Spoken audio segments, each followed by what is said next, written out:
The file you are about to hear has been thoroughly scrutinized by the Ethics Committee and approved by the O5 Council for release to trusted associates of the Foundation. This is SCP Unredacted.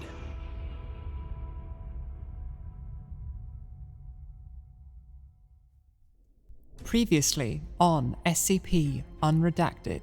I'm told your historical team has made several breakthroughs recently, especially using the throne anomaly, which, if I recall correctly, you're the primary test subject for, Dr. Aram. The throne is one of the most mystical and powerful artifacts ever created. I am not sure about this, Robert. I trust Preserver. It'll be fine. Robert! Oh shit, oh fuck. What do you see? It accepts memories, imprinted into special cylinders, and feeds them to its occupant through their augments. Oh god. It's me. I'm Bomaro. I'm standing in the palace. The city's militarized. Oh man. This isn't a war. This is an apocalypse. And now, Part 4.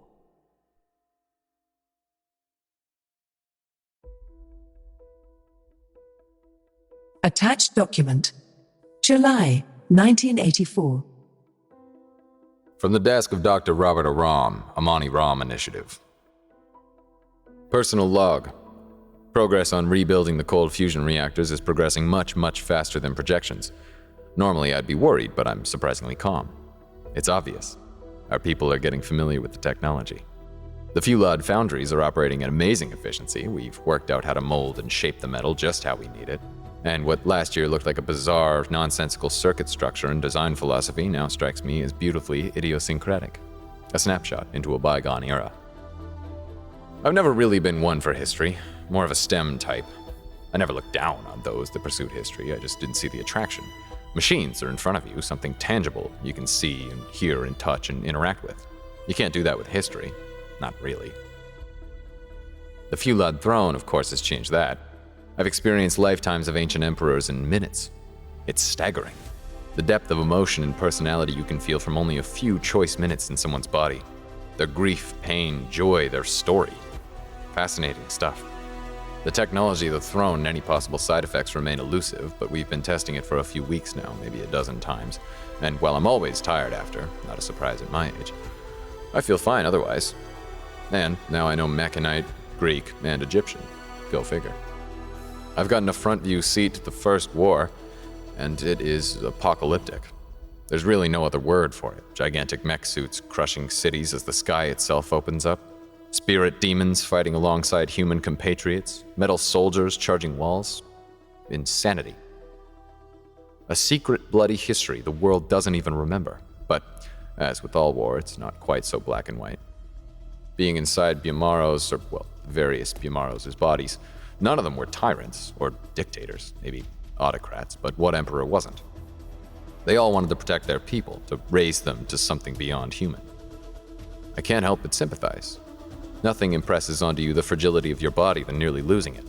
But they understood that and actively improved themselves using the bionics and implants. Reach heaven through transhumanism. Speaking of implants and bionics, the cache we discovered some weeks ago along with the Legion armor, O511 denied D-Class testing. It's frustrating. We can't use the glorious technology here to improve the world. We can't use it to improve ourselves. We can barely use it to improve the damn city. It's devastating. And most of the team agrees with me that we should use it. So we did. I can't use D-Class to test the implants, but using myself is a different matter. The new arm is wonderful.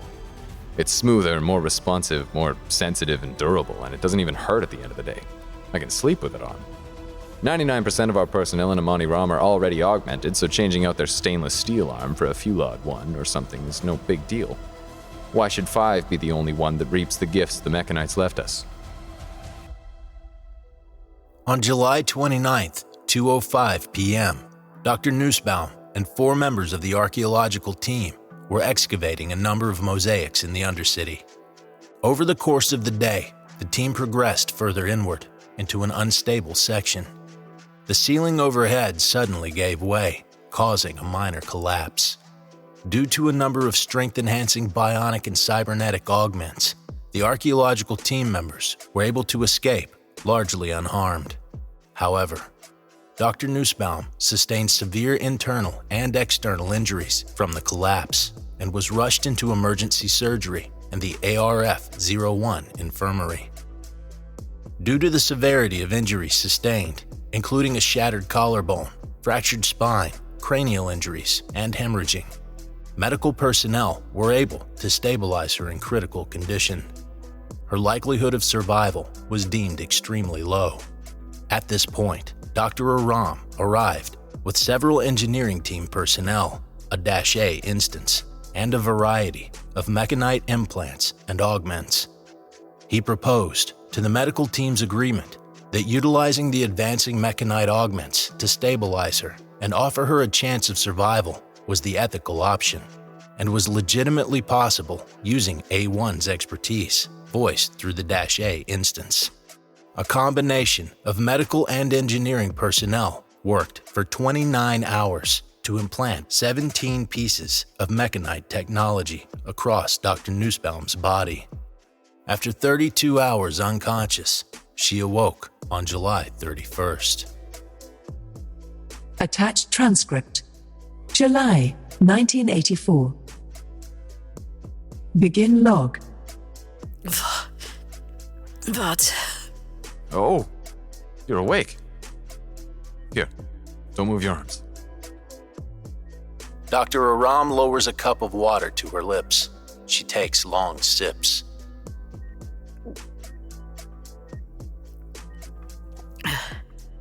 Can't see.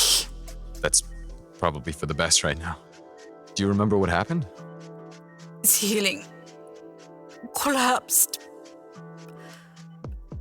Assistance, okay? Yeah, they made it out fine.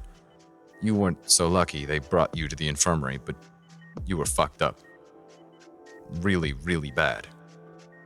Broke nearly every bone in your body. Oh, Dr. Nussbaum freezes. I cannot feel my legs. Or my arms. My back aches. The morphine. Robert, why can't I feel my limbs? You were gonna die. I stepped in. We worked for nearly a day and a half nonstop. Doing what?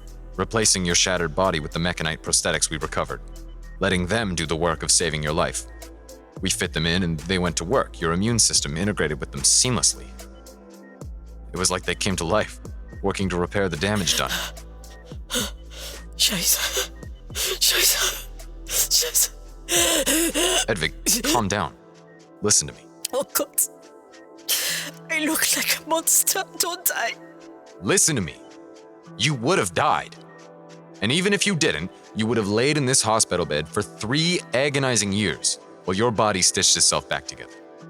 And then you would have to relearn how to walk, sit, breathe, and you would have suffered in pain for the rest of your natural life. I understand how you feel. I felt the same way after the accident. That I'd been ruined. That I would never be the same. The flesh is weak, Hedvig. Your new body, you'll be up on your feet in a week, maybe less. You may never be the same. You'll be better. Get some rest, and for what it's worth, I don't think you look like a monster at all. These implants are works of art. The spine support is spread like a pair of wings.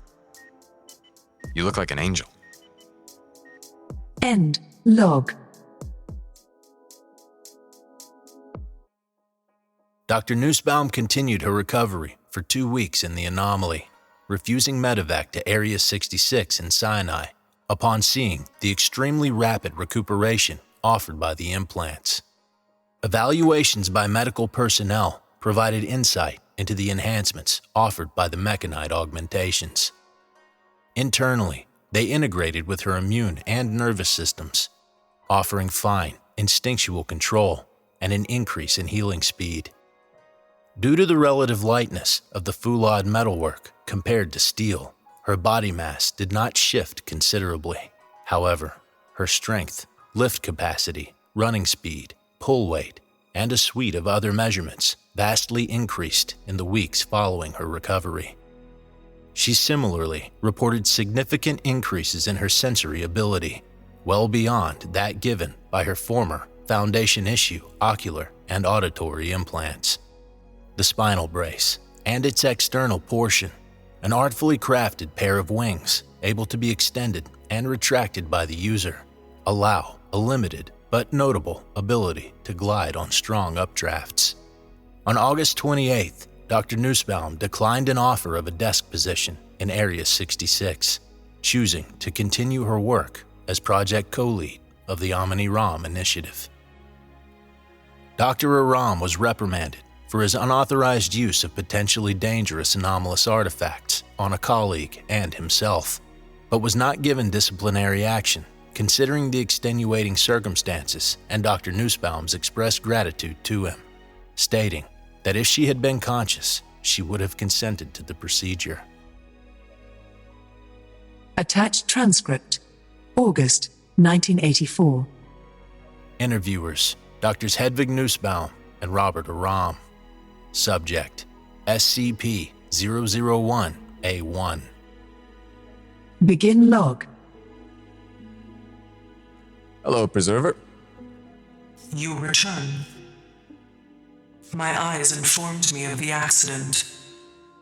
You have my sympathies, Hedara. My name is Hedvig. Of course. My apologies. Yes, well, thank you. I am told you helped the team save my life. They did. How did you know? My automata scour the Undercity. I saw a structural failure in that sector and dispatched several units to warn you. I was too late. If you were too late, I would not be here now. Indeed. You are an impressive sight. Excuse me? You are the first human I have seen with full augmentations, the way it used to be done, the way we all used to be. Oh, right. I suppose this was standard fare in your time. Yes, my memories inch closer. I remember receiving my first, my left hand, made of a polished red. Right. We came by to tell you that we have nearly exhausted the records and cylinders you led us to. They are fascinating, but they do not explain what happened to AMONI-RAM after it was marched on by the Nalga, the Covenant, and something called the Abominate. Which makes sense. If they were being invaded and sacked, they wouldn't be writing stuff down. But you're still here, so we were hoping you'd have something. I do. I remember gargantuan spirit beasts that dwarfed the Colossi, forced them back. I remember catapults and trebuchets and great siege engines pelting the buildings with strange glass projectiles. Our confusion until we investigated the damage and the plague swept through our ranks like a wildfire. I remember the Abominate lowering the great door to the city with a single spell. I remember donning my war armor and leading my liege and his family to safety, being ready to lay down my life. I remember failing. There's that name again. The Abominate. I have no face or identity to offer, just the name. It sounds like whoever you were very important. Yes. Like so many tens of thousands, I was a witness to the fall of the McKnight Empire. But now, I am the only one who remains. This is tragic, and you have my sympathies, but unfortunately this doesn't tell us anything we don't already know. But this may. A1's left hand, protruding from the machine, slowly unclasps. Within its skeletal grip is another cylinder for the Fulad throne. This one is made of a rougher metal compared to the delicate ceramic of the others. Where did this come from? I had looked unto myself, the hundreds of cubits of inscribed steel and tubes that hold my enduring soul. My mind is spread across the entire Undercity, banks of data in every corner of AMONI-RAM, and the eyes that connect them. And I have seen, in the deepest reaches of myself, a shrine. What kind of shrine? Pieces of war armor, meticulously wrapped and preserved, and within them, this. The chamber has been sealed for centuries. Over the millennia, my mind has deteriorated. The circuitry was not built to hold me for so long. I have forgotten why it is there. You must tell me. That is intriguing. Yes, we can experiment with it right away. Dr. Nussbaum gingerly takes the cylinder from A1, clasping it in her metal fingers. You mind taking that up to be cataloged? I'll catch up in just a minute. I just need to go over some schematics. Certainly. Dr. Nussbaum exits the chamber. At this point, official audio ceases. However, scientific equipment in the chamber left by the engineering team contained small microphones that recorded the following conversation. This audio was not recovered until several months later by chance during a routine database sweep. You asked about the throne. What makes you say that? You seek the ability to command change. You resent the limitations of your station. I have no idea what you're talking about. The Vale throne was forged from the very first sheets of the metal shorn from McKinnon's body. A throne is more than a symbol of power. It is an instrument of power. What do you mean? You have already noticed it, haven't you? Your voice carries weight. You command attention. Just now, she didn't even protest, simply followed your order. I'm the project head, of course they listen to me. Listening is an act. Obedience is beyond that. You have seen the engravings. When the throne was forged at the dawn of the era, Umaro's people bowed to it and spread forth across Asia like gleaming swords, laying down their lives for their lord. The throne contains the power to dominate lesser minds. The kings who sat on it used this. And now, with every seat you take on it, you invoke the memories, the name, the power of the kings of old. Why are you telling me this? Surely you see it by now. The parallel. Time is a flat circle, and it swallows its own tail like a sand serpent. You have seen Umaro's memories. You have seen Hadara's wings. Look around you. This is ridiculous. Dr. Aram turns to leave. You seek to change the world, make it more accepting to people like you and her. So did he. The voice of the Emperor is yours now. Do not squander it. End log. The following day, another experiment was scheduled with the throne, using the cylinder provided by A1. Attached transcript. August 1984. Begin log. All right. This cylinder is slightly different, but the process will presumably be the same. I'm ready. Actually, I was thinking perhaps I could handle this one. What? I have gotten familiar with the... Dr. Nussbaum flexes her prosthetic limbs. Yes, Evan told us that the necessities to use it for augments and the feast. These implants are original McKnight technology dating back to the Empire. It is possible they may let us see more. I guess, but they're an unexpected variable. They could interact differently too. We cannot know until we try, and we have not exactly shied away from trying experimental procedures. The wing arrangement on her back briefly unfolds and extends to its full width before collapsing back in. Yeah. Fair point. I don't know. I don't know. Are you all right, Robert? You are acting strange. It's fine. It's fine. You can do it, just, be safe. Dr. Nussbaum takes her seat in the throne, pulling the fist onto her left arm and inserting it into the depression. Behind her, Dr. Aram places the cylinder into its socket and turns it. Dr. Nussbaum's head jerks back and her eyes glow golden, but her reaction is significantly more tempered than Dr. Aram's first exposure. Oh goodness! You're taking it better than me. Imagine the implants have to do with that. What do you see? I am...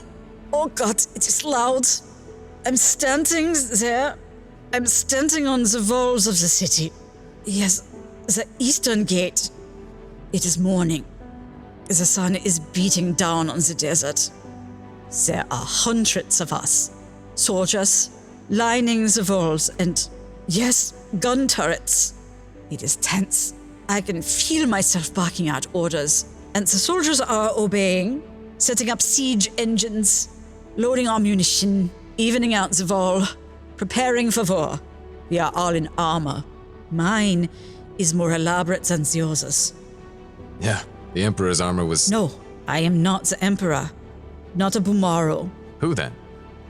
I do not know. I can see myself in the metal of a gun turret next to me. I'm a woman, olive-skinned and small. The armor is elaborate. It shows dragons fighting each other. I've seen her before. She was one of the Legion's generals. Hold on. Oh my God. What is it? The Colossus. It is gargantuan. It just took a step and shook the entire city. It is heading away, towards the horizon. Wait, I see something in the distance. Something kicking up sand. An army. No, a horde. I cannot see individuals, just a mass of bodies and armor and banners and mounts in a dust storm. They go as far as I can see. There must be tens of thousands of them. They are too far to engage, but they are coming. And there is nothing we can do to stop their advance. That must be the Nalka and the Covenant, then. Do you see any sign of what the It changed. The city is on fire. AMONI-RAM is burning. Oh God, it is loud. I cannot hear myself think. The sky is red, choked with smog. All I can hear is the clashing of steel and screaming. We are in the southern district, crouching behind the barricade. I leaned up and over and started firing my weapon. I can't see. I hear screaming. The buildings are collapsing. We are under mortar fire. We need to fall back. Stay with me. What does the enemy look like? Beasts. Monstrosities. Great masses of flesh and limbs in a sickly, pale purple, dragging themselves through the dirt streets. Spirits in the air. Purple fire covering the walls. There are too many. They're advancing. I can hear the beating of their drums and the war chants. I can hear cannon fire beyond the walls. I can just barely see the colossi in the horizon through the smoke. The streets are wet with blood and slime. We are standing over the ruins of a house now. A mortar hit it. There is something in the center. An object. What is it? One of the men touched it. It broke open. His face burst into leaves, screaming and contorting. What? There are vines spreading outward from him, creeping from his rising corpse toward us. It is the petrified plant we discovered in the Undercity. A biological weapon. Jesus Christ. We are falling into the Undercity, retreating. The Legion holding the entrances and choke points against the swarms. The citizens trying to evacuate or dying. Oh God, there's so much death. I just split a man open, chin to groin, beheading one of the flesh beasts. Blood pooling in the golden channels of my short sword, splashing across my armor. Focus, Hedvig. Try to call up an image of the Emperor. Yes. I am in the palace. The city itself is shaking. The Legion is holding the palace against the Horde. Bumaro is on the throne with his wife. My lord, we must leave. They have taken 3 of the gates. We will not have a chance for much longer. He's not gonna leave. No. He stands up. He is in his war armor, all gleaming gold and silver plate, big enough to block out the sky. He leans down. You must go, Shahashna. What did he say? Shahashna. I do not recognize the word. It seems similar to the words for protect or guard. We can figure it out later. Yes. You must go and activate the kiss. We are arguing. I say the kiss is dangerous, that it cannot be ready, that it has no control mechanism whatsoever, that activating it manually could be disastrous. We have no other choice. Go. Your king commands it. I bow. He is preparing to go out and slay the defense. I will go and seat myself in the courtyard. This keep will not be breached, not while I draw breath. Wait. He is sitting in the same spot as the statue we found, waiting, sword and spear in hand. Oh, holy shit. It's not a statue. I have left the palace. I am running across the city to the nearest undercity entrance. The mass of the Horde is still beyond the walls, but so many have breached the city. My blade sings, but I never stop. Slitting one's throat as I run past him, gutting another beast, crushing the skull of a Covenant summoner. There are so many. I must keep moving. Okay, I have jumped into the Undercity, sealing the entrance behind me. It is different. Brightly lit, well signed. Blood plastering the walls. Corpses lining the passageways. Oh God. Where are you going? To the center. Deeper and deeper into the labyrinths. I encounter resistance. The Covenant and Nalka's gifts have made it down here. The plant virus and the mutated flesh pod tentacles we have seen, but not petrified and dead. Alive. Throbbing. Vet. Many soldiers moving through the Undercity. They do not know the passageways like we do. They are confused. They do not last long. There are many families hiding in rooms and warehouses and dormitories and barracks. I cannot help them now. All I can do is keep moving. Do you recognize any of the routes? Yes. I just rounded a familiar corner. Yes, I know where we are going. Where? Preserver's chamber. Avon, under the palace itself. It takes some detours, but I arrive at it. What? What happened? It is not here. Preserver is not here. Just the masses of machinery, but no arm or mind or voice. Just soulless vacuum tubes and circuit inscriptions. It hums with an unfamiliar energy. There are automata everywhere, maintaining the machine, making sure it works. I look at it. I seal the chamber door behind me. It is just me. I hear a boom from above and begin stripping off my armor. Wait, what? I need to interface with... Oh, God. I understand now. What? Shahashna. It's close to guard and protect. But in a noun form, it means one who guards. A preserver. Oh, fuck. That's why Preserver isn't there. Oh, fuck. I have disrobed. The armor lies in a heap. I reach out and touch. Dr. Nussbaum's eyes glow golden, and she writhes in the throne, her back arching wildly. She lets out a long gasp before going limp, sinking back into the throne. Hedvig! Hedvig, can you hear me? Yes, I can hear you. Oh, mein Gott. That was horrible. What the fuck just happened? I touched the machine and just agony.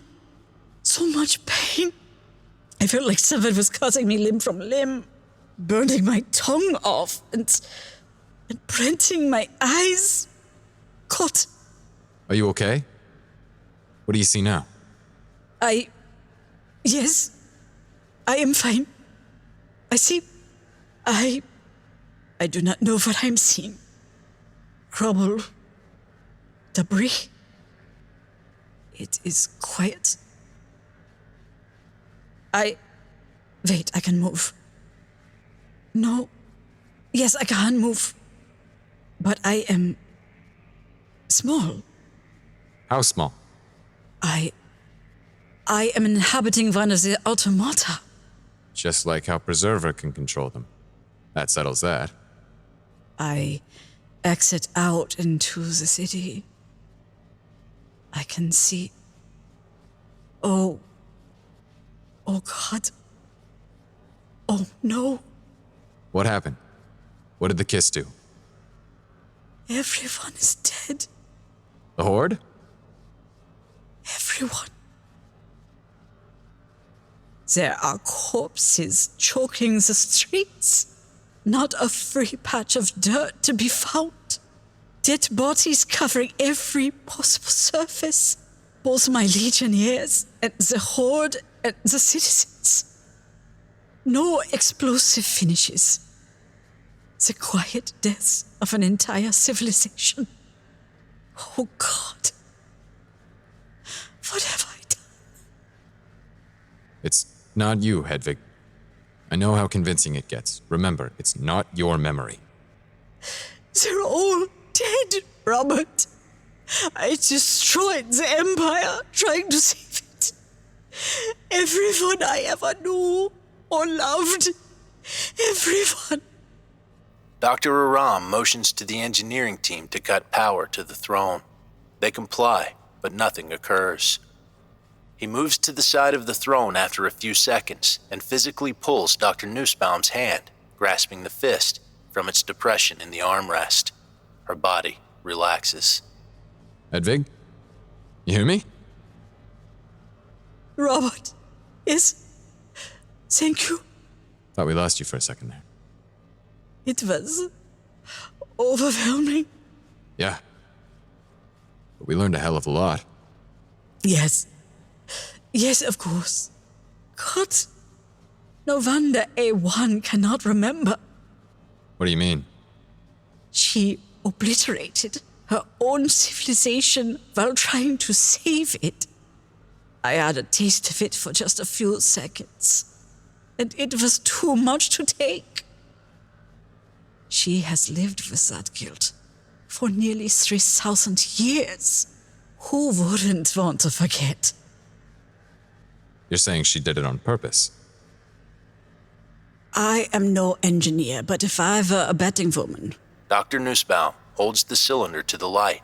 I would guess these cylinders are a memory storage form of some sort. She placed her memories into this to get rid of them, but obviously when she rid herself of her memories, she forgot what it even was. End log. Upon the discoveries made in the throne report, further testing was temporarily halted until a decision could be made on whether to inform A1 of its past. Until then, routine research into repair of infrastructural elements of the city continued as per regular schedule.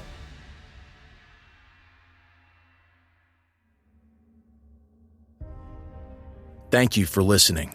If you like what you hear, join my Discord community, hire me on Fiverr, or help support me by becoming a patron for as little as $3 a month. Regardless of tier, all patrons get early access to every single episode. The links are in the description. I don't have the talent it takes to write a skip. All I do is read. Original authors make this podcast possible, so credit to the original author. Their link's in the description. Show them some love as well. Consider becoming a member of the SCP Wiki. Upvote their work, and maybe write a skip of your own. Maybe I'll read it here someday. You never know if you never try. The content of this podcast and content relating to the SCP Foundation, including the SCP Foundation logo, is licensed under Creative Commons Sharealike 3.0, and all concepts originate from scpwiki.com and its authors. This recording, being derived from this content, is hereby also released under Creative Commons Sharealike 3.0.